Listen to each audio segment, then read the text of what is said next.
And so let me say, it is my high honor and distinct privilege to introduce to all of you the President of the United States.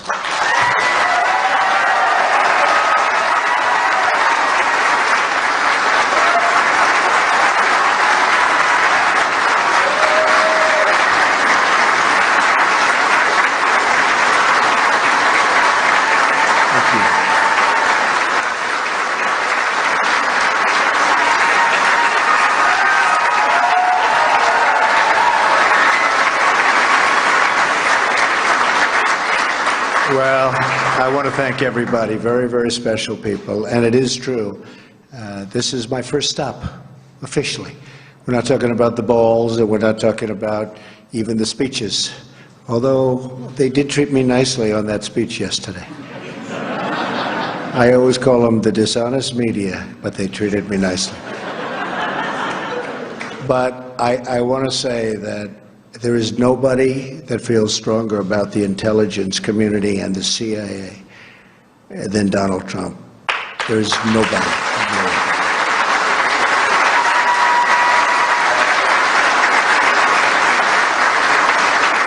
And the wall behind me is very, very special.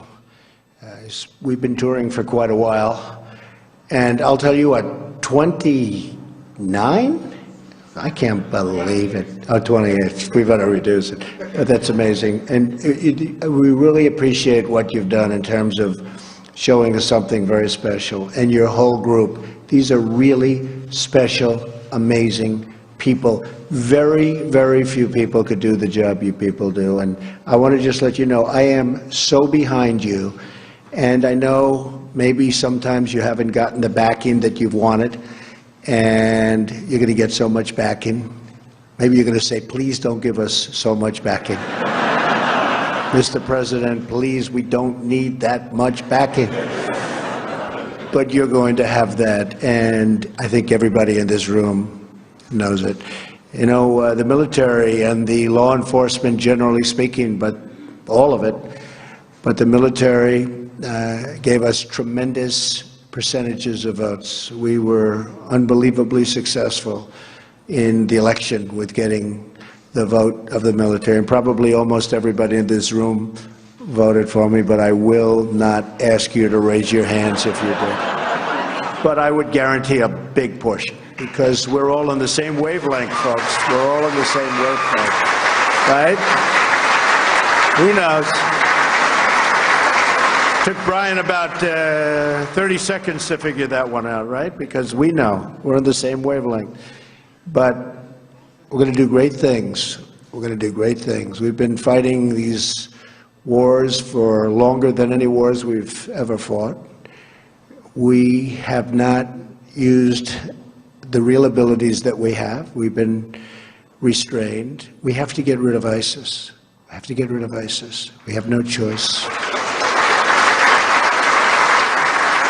Radical Islamic terrorism, and I said it yesterday, has to be eradicated, just off the face of the earth. This is evil. This is evil. And you know, I can understand the other side. We can all understand the other side. There can be wars between countries. There can be wars. You can understand what happened. This is something nobody can even understand. This is a level of evil that we haven't seen. And you're going to go to it, and you're going to do a phenomenal job, but we're going to end it. It's time. It's time right now to end it. You have somebody coming on who is extraordinary. You know, for the different positions of secretary of this and secretary of that and all of these great positions, I'd see 5, 6, 7, 8 people. And we had a great transition. We had an amazing team of talent. And by the way, General Flynn is right over here. Put up your hand, Mike. What a good guy.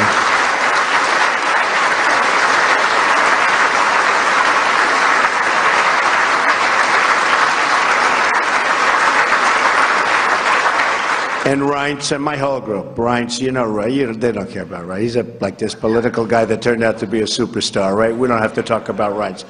But We did. We had just such a tremendous success. So when I'm interviewing all of these candidates that Reince and his whole group is putting in front, it went very, very quickly, and in this case went so quickly because I would see 6 or 7 or 8 for Secretary of Agriculture, who we just named the other day, Sonny Perdue, former governor of Georgia, fantastic guy. But I'd see 6, 7, 8 people for a certain position. Everybody wanted it. But I met Mike Pompeo, and it was the only guy I met. I didn't want to meet anybody else. I said, cancel everybody else. Cancel. Now, he was approved, essentially, but they're doing little political games with me. You know, he was one of the 3. Now, last night, as you know, General Mattis, fantastic guy, and General Kelly got approved.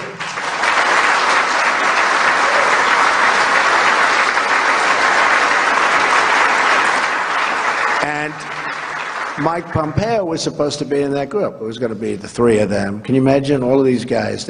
People respect, you know, they respect that military sense. All my political people, they're not doing so well. The political people aren't doing so well, but you. We're going to get them all through, but some will take a little bit longer than others. But Mike was literally, I had a group of we have 9 different people. Now, I must say, I didn't mind canceling 8 appointments. That wasn't the worst thing in the world. But I met him, and I said, he is so good. #1 in his class at West Point. Now, I know a lot about West Point. And to be 1 year, I'm a person that very strongly believes in academics. In fact, every time I say I had an uncle who was a great professor at MIT for 35 years, who did a fantastic job in so many different ways academically. He was an academic genius. And then they say, there's Donald Trump, an intellectual. Trust me, I'm like a smart person. And I recognized immediately. So he was #1 at West Point. And he was also essentially #1 at Harvard Law School. And then he decided to go into the military. And he ran for Congress. And everything he's done has been a home run. People like him, but much more importantly to me, everybody respects him. And when I told Paul Ryan that I want to do this, I would say he may be the only person that was not totally thrilled, right, Mike? Because he said, I don't want to lose this guy. But you will be getting a total star. You're going to be getting a total gem. This is a gem. And I just...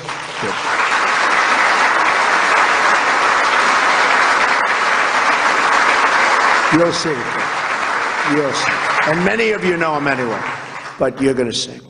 And again, we have some great people going in, but this one is something going to be very special because this is one, if I had to name the most important, this would certainly be perhaps, you know, in certain ways you could say my most important. You do the job like everybody in this room is capable of doing. There can be, and the generals are wonderful and the fighting is wonderful, but if you give them the right direction, boy, does the fighting become easier. And boy, do we lose so fewer lives and win so quickly. And that's what we have to do. We have to start winning again. You know, when I was young, and when I was, of course, I feel young. I feel like I'm 30, 35, 39. Somebody said, are you young? I said, I think I'm young. You know, I was stopping when we were in the final month of that campaign, 4 stops, 5 stops, 7 stops, speeches in front of 25, 30,000 people, 15,000, 19,000 from stop to stop.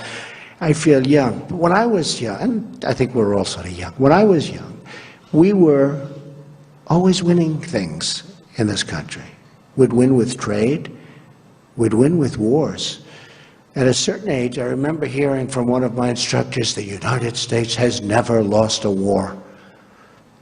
And then after that, it's like, we haven't won anything. We don't win anymore.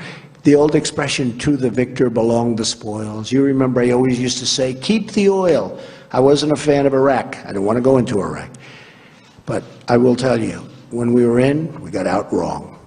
And I always said, in addition to that, keep the oil. Now, I said it for economic reasons. But if you think about it, Mike, if we kept the oil, you probably wouldn't have ISIS, because that's where they made their money in the first place. So we should have kept the oil. But, okay. Maybe you'll have another chance. But the fact is, we should have kept the oil. I believe that this group is going to be one of the most important groups in this country toward making us safe, toward making us winners again, toward ending all of the problems. We have so many problems that are interrelated that we don't even think of, but interrelated to the kind of havoc and fear that this sick group of people has caused. So I can only say that I am with you 1,000%. And the reason you're my first stop is that, as you know, I have a running war with the media. They are among the most dishonest human beings on earth. Right?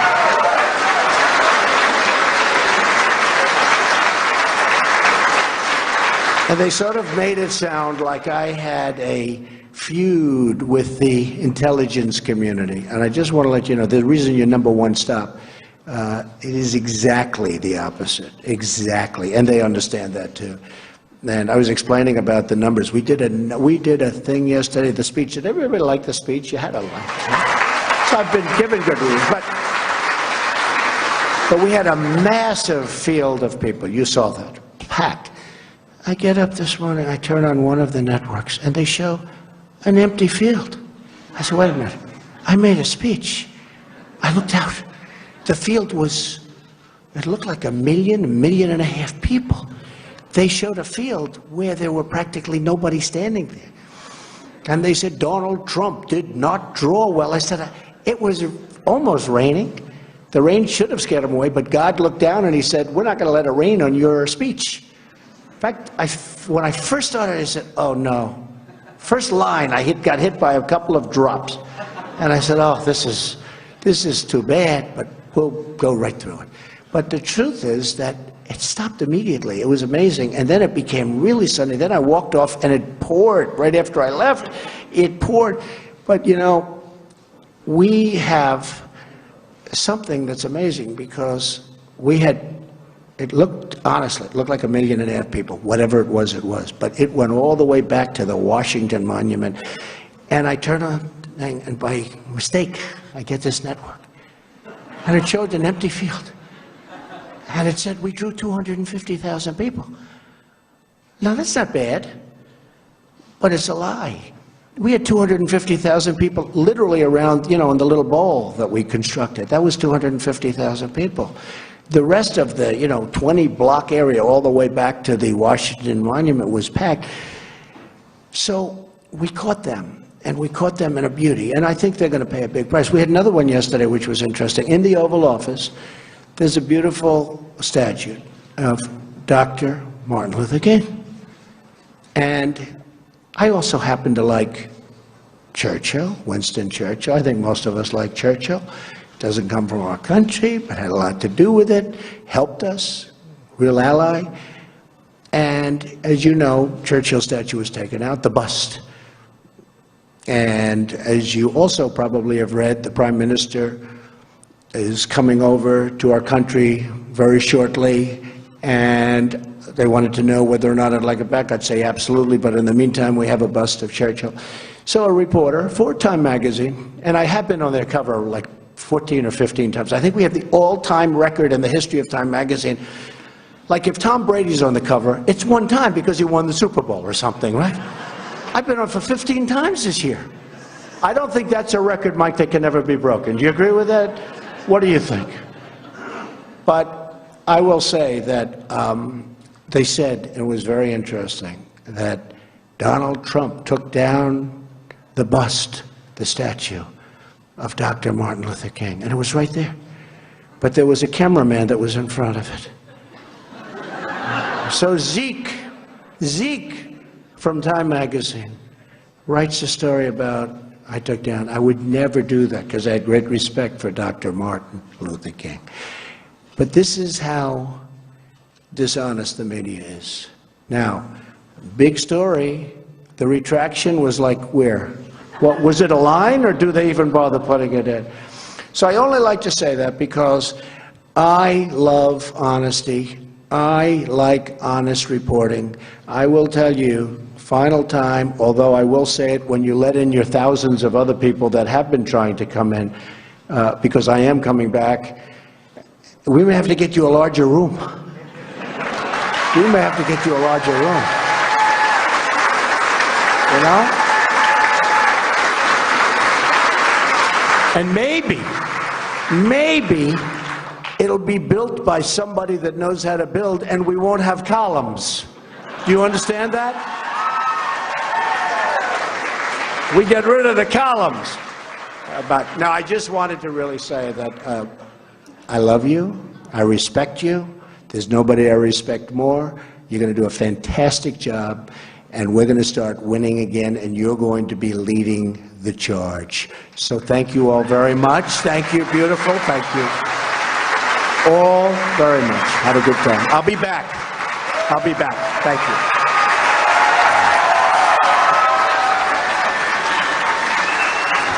Okay. I have a